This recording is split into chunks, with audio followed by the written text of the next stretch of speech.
Seorang pembunuh bayaran kelas atas bersiap untuk membunuh presiden. Pertama, ia menembakkan satu peluru uji ke dinding untuk melihat bagaimana kipas kecil di dekatnya bergerak. Dari situ ia bisa mengetahui arah dan kecepatan angin, yang membantunya menghitung seberapa jauh peluru akan bergeser. Setelah itu, ia membidik targetnya dan menembak lagi. Kali ini tepat di tengah, ia menahan napas. Ketika presiden muncul, ia menarik pelatuk dan mendaratkan tembakan kepala yang sempurna. Tim keamanan segera menyisir area tersebut dengan teropong, tetapi sang pembunuh sudah siap. Ia memiringkan senapan snipernya hingga sinar matahari memantul dari skop untuk memastikan mereka melihatnya. Begitu ia berhasil menarik perhatian mereka, ia dengan cepat membongkar senapan itu menjadi beberapa bagian, memasukkannya ke dalam koper, dan menyembunyikan bom waktu di dalamnya. Tujuannya adalah menjadikan kamar hotel itu sendiri sebagai tempat kejadian, tanpa meninggalkan jejak bahwa ia pernah melarikan diri. Sebelum pergi, ia membunyikan alarm kebakaran hotel agar keamanan dan polisi bergegas menuju kamar tersebut. Lalu, ia dengan tenang masuk ke sebuah mobil yang sudah ia parkir sebelumnya dan pergi dari sana. Saat polisi berlari menuju hotel, sang pembunuh kembali memutar arah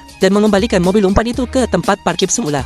Kemudian, ia masuk ke mobil aslinya dan melarikan diri. Dengan cara ini, meskipun kamera keamanan menangkap mobil pertama, itu tidak akan berarti apa-apa. Saat tim SWAT tiba di kamar hotel, bom waktu itu sudah meledak. Ledakan tersebut membakar segalanya hingga menjadi abu. Tidak ada sidik jari, tidak ada petunjuk, bahkan mobil umpan itu pun hancur. Seolah-olah ia tidak pernah berada di sana sama sekali. Namun, ada satu masalah yang tidak ia duga. Keamanan di pos pemeriksaan jalan raya meningkat 3 kali lipat. Setiap mobil dihentikan dan diperiksa. Meski ia menyamar sebagai pengacara, ia tetap diberhentikan dan petugas membuka bagasinya. Di dalamnya ada koper yang sama yang sebelumnya membawa senapan snipernya. Mereka memeriksanya, tetapi tidak menemukan apapun yang mencurigakan, sehingga ia dibiarkan pergi. Senapan itu telah disamarkan sepenuhnya. Tak satu pun bagiannya lagi terlihat seperti senjata.